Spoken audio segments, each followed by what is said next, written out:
Hello दोस्तों, स्वागत है आप सभी का आपका अपना चैनल इस क्लासेज में। दोस्तों आज हम लोग क्लास 12 फिजिक्स का चैप्टर नंबर 9 देखने वाले किरण प्रकाशिकी एवं प्रकाशिकी यंत्र। इस चैप्टर में हम लोग 30 MCQs देखेंगे जो कि आप सबके एग्जाम के लिए वेरी वेरी इंपॉर्टेंट और हेल्पफुल होने वाला है। तो दोस्तों अंत तक बने रहिए, वीडियो को स्किप मत कीजिए।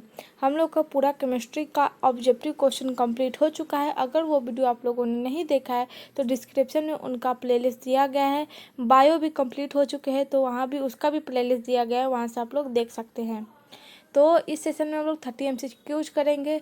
तो आप लोगों से रिक्वेस्ट है कि आप लोगों ने अभी तक हमारा चैनल सब्सक्राइब नहीं किया है तो प्लीज़ वीडियो को लाइक करें, चैनल को सब्सक्राइब करें और बेल आइकन को दबा दें और इस वीडियो को ज़्यादा से ज़्यादा अपने दोस्तों में शेयर करिए। तो हमारा फर्स्ट क्वेश्चन है, प्रकाश तंतु संचार किस घटना पर आधारित है। इस क्वेश्चन में बोला गया है कि 1 what phenomenon is the light fibre communication based, यानी प्रकाश तंतु जो संचार है वह किस घटना पर आधारित है। फर्स्ट ऑप्शन है संपूर्ण आंतरिक परावर्तन, ऑप्शन बी में है प्रकीर्णन, ऑप्शन सी में है विवर्तन, ऑप्शन डी में है अपवर्तन। 4 ऑप्शन दिए गए हैं, इंग्लिश वाले इंग्लिश में देख लें, हिंदी वाले हिंदी में देख लें। तो यहाँ पे इस क्वेश्चन में बोला गया कि प्रकाश तंतु संचार किस घटना पर आधारित है। टोटल इंटरनेट रिफ्लेक्शन या फिर स्कैटरिंग या फिर डिफ्रैक्शन या फिर रिफ्लेक्शन। तो क्या होगा इसका सही जवाब। तो इसका जो सही जवाब हो जाएगा वह हो जाएगा हम लोग का ए संपूर्ण आंतरिक परावर्तन, टोटल इंटरनल रिफ्लेक्शन हो जाएगा इसका सही जवाब। इसमें बोला गया कि प्रकाश तंतु जो संचार है वह किस घटना पर आधारित है, ये हो जाएगा इसका सही जवाब।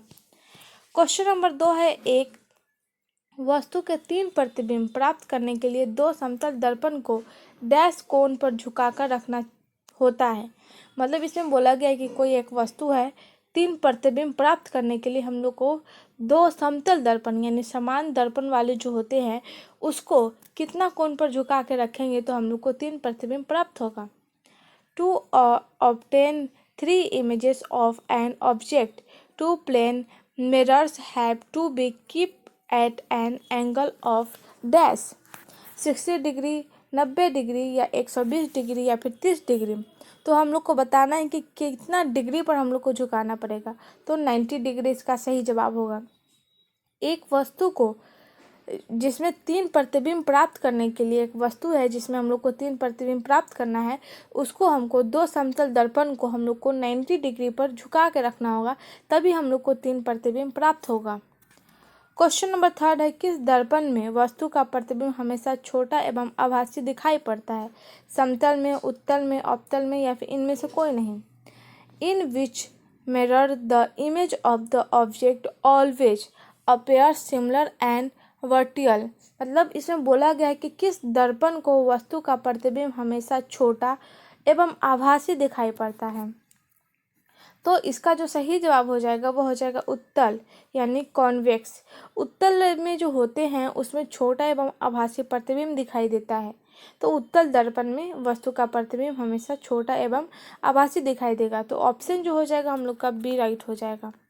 क्वेश्चन नंबर 4 है, एक ग्लास अपवर्तनांक इक्वल म्यू की मोटाई टी बराबर है। 4 ऑप्शन दिए गए हैं। ऑप्शन ए में है μ-1 टी निर्वात के, ऑप्शन बी में है μ/t निर्वात के, ऑप्शन सी में है μ t निर्वात के, ऑप्शन डी में है इनमें से कोई नहीं। The thickness T of a glass refractive index equal mu is equal to, ये 4 ऑप्शन दिए गए हैं जो कि यहाँ दोनों में सेम है, बस इंग्लिश और हिंदी में है। तो इसका आंसर जो हो जाएगा वो हो जाएगा हम लोग का फर्स्ट μ-1 टी ऑफ वैक्यूम यानी निर्वात के एक गिलास अपवर्तनांक इक्वल म्यू की मोटाई टी बराबर हो जाएगा μ-1 टी निर्वात के। क्वेश्चन नंबर 5 है, तरंगदैर्घ्य के बढ़ने के साथ अपवर्तनांक का मान घटता है, बढ़ता है, अपवर्तित रहता है या इनमें से कोई नहीं। Value of reflective index with increase of wavelength.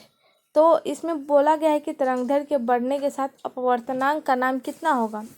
तो क्या होगा, बढ़ेगा, घटेगा या अपवर्तित रहेगा, मतलब एक ही जैसा रहेगा या फिर इनमें से कोई नहीं। तो 5 का सही जवाब हो जाएगा घटता है, डिक्रीज होता है। जब तरंगदैर्घ्य के बढ़ने के साथ अपवर्तनांक का मान मतलब डिक्रीज होता है। क्वेश्चन नंबर 6, एक पतले लेंस को जब 1.6 अपवर्तनांक वाले द्रव में डुबाया जाता है तब लेंस नहीं दिखाई पड़ता, तो लेंस का अपवर्तनांक कितना होगा। इसमें बोला गया कि एक पतले लेंस है, जब 1.6 अपवर्तनांक वाले द्रव में जब डुबोया जाता है तब लेंस दिखाई नहीं देते, तो उस समय लेंस का अपवर्तनांक कितना होगा, 1.6, 0.8, 3.2 या फिर अनंत। When a thin lens is immersed in a liquid of refractive index 1.6, the lens is not visual refractive index of lens। तो सेम ऑप्शन दिए गए हैं, तो बताना है इसका सही जवाब क्या होगा। तो अनंत हो जाएगा, इन्फिनेट हो जाएगा इसका सही जवाब। क्वेश्चन नंबर 7 है, दो समतल दर्पण के बीच में एक वस्तु को रखा गया है। दो समान दर्पण वाले जो हैं उसके बीच में एक वस्तु को रखा गया है। यदि दर्पण के बीच का कोण, यदि जो समतल दर्पण है उनके बीच का कोण 60 डिग्री हो तो महत्तम प्रतिबिंबों की संख्या क्या होगी, 2, 3, 5 या 6। An object is placed between two plane mirrors. If the angle between the mirror is 60 degree, then the maximum number of image will be 2, 3, 5 या फिर 6। तो इसमें बोला गया है कि दो समान दर्पण के बीच में एक वस्तु को रखा गया है। यदि दर्पणों के बीच का कोण 60 डिग्री हो तो महत्तम प्रतिबिंबों की संख्या कितनी होगी। तो इसका जो सही जवाब हो जाएगा वो हो जाएगा 5, ऑप्शन सी राइट होगा। क्वेश्चन नंबर 8 है, इनमें से किस जोड़ों के लिए क्रांतिक कोण न्यूनतम है, पानी हवा, कांच पानी, कांच हवा या फिर कांच कांच। इसमें बोला गया है कि जोड़ों के लिए क्रांतिक कोण न्यूनतम यानी कम होगा। For which of the flowing pairs the critical angle will be maximum, water air, glass water, glass air या फिर ग्लास ग्लास। तो इसका जो सही जवाब हो जाएगा वो हो जाएगा हम लोग का सी, ग्लास एयर, कांच और हवा। ये जो है वह मतलब इन दोनों जोड़ों के लिए क्रांतिक कोण न्यूनतम होगा। क्वेश्चन नंबर 9 है, प्रकाश हवा से कांच में प्रवेश करती है तो इसका तरंगदैर्घ्य क्या होगा, बढ़ेगा, घटेगा, नहीं बदलेगा या फिर इनमें से कोई नहीं। तो जब प्रकाश हवा से कांच में प्रवेश करती है तो उसका तरंगदैर्घ्य पूछा गया है। Light इंटर्स glass from air, it's waves length is increase, decrease, does not change या फिर नन ऑफ दीज। तो इस क्वेश्चन का जो सही जवाब हो जाएगा वो हो जाएगा बी, डिक्रीज, मतलब वो नहीं बदलेगा, मतलब घटता है, मतलब वो घट जाता है। जब प्रकाश हवा से कांच में प्रवेश कर जाता है तो उसका तरंगदैर्घ्य घट जाता है। क्वेश्चन नंबर 10 है, प्रकाश किरण समबाहु प्रिज्म अपवर्तनांक 3/2 पर अभिलंब रूप से आपतित होती है। प्रकाश किरण का विचलन क्या होगा, विचलन कोण कितना होगा, 15 डिग्री, 30 डिग्री, 45 डिग्री या फिर 60 डिग्री। तो इसमें बताना है कि जब प्रकाश किरण समबाहु प्रिज्म पर अभिलंब रूप से आपतित होती है तो प्रकाश किरण पूछा गया है। The light ray is inside perpendicular to the equilateral prism, यानी इसका जो रिफ्रैक्टिव जो इंडेक्स हो जाएगा 3/2 हो जाएगा। Deviation of light beams 15 degree, 30 degree, 45 degree या फिर वो हो जाएगा option D, 60 degree, option D right होगा। क्वेश्चन नंबर 11 है, -1.5 डी एवं +2.5 डी क्षमता के दो लेंस संपर्क में रखे गए हैं। मतलब एक माइनस में है, एक प्लस में, जो क्षमता वाले है दो लेंस है उसको संपर्क में रखा गया है, यानी दोनों से कनेक्ट किया गया है। तो इसका संयोजन की फोकस दूरी क्या होगी, 1 m, 5 मीटर, 10 मीटर या फिर 20 metre. Two lenses of power -1.5 D and +2.5 D are placed in contact. The focal length of this combination will be 1 meter, 5 meter, 10 meter या फिर 20 मीटर। तो इसका जो सही जवाब हो जाएगा वो हो जाएगा हम लोग का ए, 1 मीटर। जब दो क्षमता के दो लेंस संपर्क में रखे गए हैं तो उसमें जो संयोजन की फोकस दूरी होगी 1 मीटर होगी।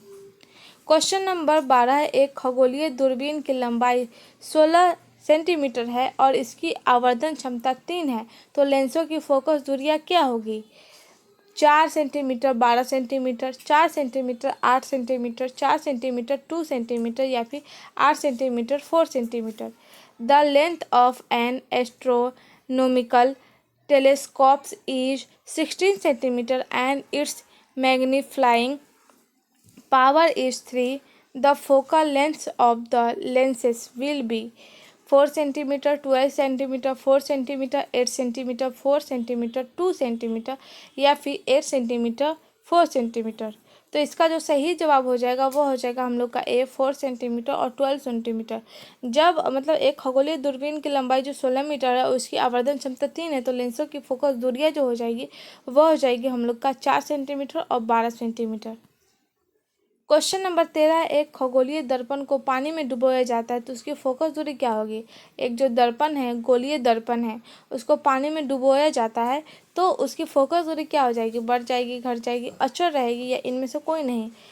अ spherical mirror is immersed in water, its focus distance will increase, will decrease या फिर will रिमेन कंटेंट या फिर नॉन ऑफ दिस। तो इसमें पूछा गया है कि बढ़ जाएगी, घट जाएगी या अचर रहेगी या इनमें से कोई नहीं। तो ये अचर रहेगी, ऑप्शन सी राइट होगा। क्वेश्चन नंबर 14 है, एक प्रकाश किरण का जिसका अपवर्तनांक है 5/3 से पानी में अपवर्तनांक हो जाएगा 4/3 में जा रही है तो क्रांतिक कोण पूछा गया है। A light ray is going from glass refractive index equal 5/3 to water to reflective index 4/3, the critical angle will be। तो बताना है क्या होगा इसका एंगल। तो इसका जो सही जवाब हो जाएगा sin-1 4/5, ये हो जाएगा हम लोग का बी आंसर। क्वेश्चन नंबर 15 है, एक पतला प्रिज्म अपवर्तनांक इक्वल 3/2 को हवा से द्रव अपवर्तनांक इक्वल 5/4 में डुबाया जाता है तो विचलन कोण का अनुपात दो अवस्थाओं में होगा, 15/8 या फिर 8/15 या फिर 5/2 या फिर 2/5। A thin prism reflective index हो जाएगा 3/2 is dipped for air into to a liquid. Reflective जो हो जाएगा इंडेक्स इक्वल में आ जाएगा 5/4। The ratio of the angle of deviation will be in the two case. तो इसमें बताना है क्या हो जाएगा, इनका दो अवस्थाओं में क्या होगा। तो इसका जो सही जवाब हो जाएगा दो अवस्था में 5/2 हो जाएगा। क्वेश्चन नंबर 16 है, किसी समबाहु त्रिभुजाकार आधार के प्रिज्म पदार्थ का अपवर्तनांक 13 है तो इस प्रिज्म के लिए न्यूनतम विचलन कोण यानी कम वाला जो विचलन कोण है वो बताना है। 30 डिग्री, 37 डिग्री, 45 डिग्री या फिर 60 degree. The refractive index of a prism material of an equilateral triangular base in 13, the angle of minimum deviation for this prism is 30 degree, 37 degree, 45 degree, 60 degree. तो इसका जो सही जवाब हो जाएगा वो हो जाएगा 60 डिग्री। क्वेश्चन नंबर 17 है, किस रंग का तरंगदैर्घ्य सबसे कम होता है। लाल, पीला, नीला, बैगनी। तो किस रंग का होता है तरंगदैर्घ्य पूछा गया है सबसे कम। Which colour has the shortest wavelength, red, yellow, blue या फिर वॉयलेट। तो इसका जो सही जवाब हो जाएगा वो हो जाएगा बैगनी, ऑप्शन डी राइट होगा। क्वेश्चन नंबर 18 है, कांच के लिए किस रंग का अपवर्तनांक अधिक होता है। ये कांच के लिए पूछा गया है, लाल, पीला, नीला, बैगनी।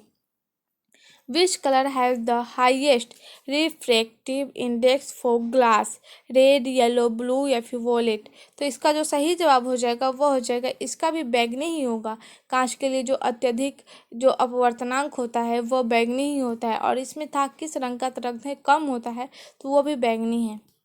क्वेश्चन नंबर 19 है, किस रंग का तरंगदैर्घ्य सबसे अधिक होता है। लाल, पीला, नीला, बैगनी। Which colour has the longest wavelength. तो इसका जो सही जवाब हो जाएगा रेड का जो होता है सबसे अत्यधिक होता है, कम जो होता है वो बैंगनी का होता है, सबसे ज़्यादा रेड का होता है। क्वेश्चन नंबर 20 है, म्यू अपवर्तनांक वाले पतले प्रिज्म का न्यूनतम विचलन कोण होता है। The angle of minimum deviation of a thin prism of refractive index mu is. क्या होगा इसका सही जवाब। तो इसका जो सही जवाब हो जाएगा वो हो जाएगा म्यू -1 ए म्यू माइनस 1a। दोनों में सेम होगा, इसका सही जवाब हो जाएगा बी। क्वेश्चन नंबर 21 है, प्रिज्म से होकर गुजरने वाले श्वेत प्रकाश का न्यूनतम विचलित अवयव होता है। श्वेत प्रकाश बोला गया है, लाल, बैंगनी, हरा या फिर पीला। The लेस्ट diffracted element of white light passing through a prism, मतलब ये प्रिज्म से होकर के गुजर रहा है और इसमें श्वेत प्रकाश का न्यूनतम विचलित अवयव क्या होगा। तो इसका जो सही जवाब हो जाएगा, इसका रेड हो जाएगा, ऑप्शन ए। क्वेश्चन नंबर 22 है, एक उत्तल लेंस अपवर्तनांक 1.5 को पानी जिसका अपवर्तनांक है 1.33 में डुबाया जाता है। इसमें एक उत्तल लेंस है जिसको पानी में डुबोया जाता है, तो उसका सामर्थ्य क्या होगा, बढ़ जाता है, घट जाता है, अपवर्तित रहता है या इनमें से कोई नहीं। The convex lens refractive index 1.5 is immersed in water reflected in, जो इसका इंडेक्स हो जाएगा वो 1.33 हो जाएगा। देन इट्स पावर इज, तो इसका जो सही जवाब हो जाएगा वह डिक्रीज हो जाएगा, घट जाता है, ऑप्शन बी राइट होगा। क्वेश्चन नंबर 23 है, तरंगदैर्घ्य का मान बढ़ाने से अपवर्तनांक का मान क्या होगा, बढ़ता है, घटता है, अपवर्तित रहता है या इनमें से कोई नहीं। As the value of wavelength increases the value of refractive index, तो इसका जो सही जवाब हो जाएगा ये भी घटता है, डिक्रीज होता है। क्वेश्चन नंबर 24 है, 2 डायोप्टर और -3.5 डायोप्टर के लेंस संपर्क में है। ये जो 2 डायोप्टर और माइनस में जो है 3.5 डायोप्टर, ये दोनों संपर्क में है, तो संयोग की क्षमता क्या हो जाएगी। If a lens of 2 dioptres and -3.5 dioptres is in contact then the potential of constants will be, तो इसका जो सही जवाब हो जाएगा वो हो जाएगा हम लोग का option B -1.5D, option B सही होगा। क्वेश्चन नंबर 25 है, प्रकाश की किरण विचलित नहीं होती है, तो इसमें बोला गया है a ray of light does not divide from, तो इसका जो सही जवाब हो जाएगा वो हो जाएगा आयताकार पट्टिका को समानांतर सतहों पर अपवर्तित होकर निकलने पर ये जो है प्रकाश की किरण विचलित नहीं होती है, तो ऑप्शन डी राइट हो जाएगा। When a rectangular plate is refractive on parallel surface, तो ऑप्शन डी राइट हो जाएगा। क्वेश्चन नंबर 26 है, एक द्विउत्तलीय लेंस का फोकसांतर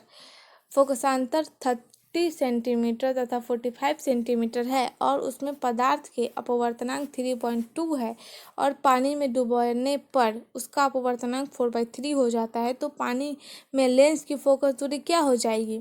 the focal length of a B convex lens is 30 centimetre and 45 centimetre and the refractive index of the material in it is 3/2 and when immersed in water its refractive index is 4/3, then the focal length of the lens in water will be, तो इसका मतलब पूछा गया है कि इसकी focus दूरी क्या हो जाएगी, तो ऑप्शन ए 4 गुना यानी 4 टाइम्स हो जाएगा इसका सही जवाब। क्वेश्चन नंबर 27 है, लेंस की शक्ति का मात्रक होता है लैम्डा, कॉन्डेला, डायोप्टर या फिर watt. The unit of power of the lens is, तो इसका जो सही जवाब हो जाएगा वो हो जाएगा डायोप्टर, ऑप्शन सी राइट होगा। क्वेश्चन नंबर 28 है, 10 सेंटीमीटर फोकस दूरी के लेंस की क्षमता क्या हो जाएगी। The power of a convex lens of focal length 10 centimetre will be, तो इसका जो सही जवाब हो जाएगा वो हो जाएगा +10 डायोप्टर, ऑप्शन डी राइट होगा। क्वेश्चन नंबर 29 है, एक रंग दोषयुक्त नेत्र इस रंगों के विभेद नहीं कर सकता है, तो लाल एवं नीला, नीला एवं हरा, लाल एवं हरा या फिर लाल एवं पीला। A colour defected eye can not distinguish between these colour, red and blue, blue and green, red and green या फिर रेड एंड येलो, तो इसका जो सही जवाब हो जाएगा वो हो जाएगा रेड एंड येलो, लाल एवं पीला। ये जो है रंग दोषयुक्त नेत्र में रंगों में विभेद नहीं कर सकता है। क्वेश्चन नंबर 30 है, जब लाल फूल को किसी हरे कांच के टुकड़े पर देखा जाता है तो वह प्रतीत होता है, मतलब कैसा दिखता है, लाल, हरा, पीला या फिर काला। When a red flower is seen through a piece of green glass, it appears to be red, green, yellow या ब्लैक। तो इसका सही जवाब हो जाएगा काला, ब्लैक। ऑप्शन डी राइट है। तो thank you for watching this video. मिलते हैं अगले सेशन में। आज के लिए बस इतना ही। आई होप ये सीज़न आप सबको पसंद आया है। पसंद आया तो वीडियो को लाइक करो, चैनल को सब्सक्राइब करो और बेल आइकन को दबा दें ताकि जितने भी अपडेट्स हो सबसे पहले आपके पास पहुंचे। और इस वीडियो को ज़्यादा से ज़्यादा अपने दोस्तों में शेयर करिए। तो मिलते हैं अगले सेशन में। अभी के लिए बस इतना ही। धन्यवाद।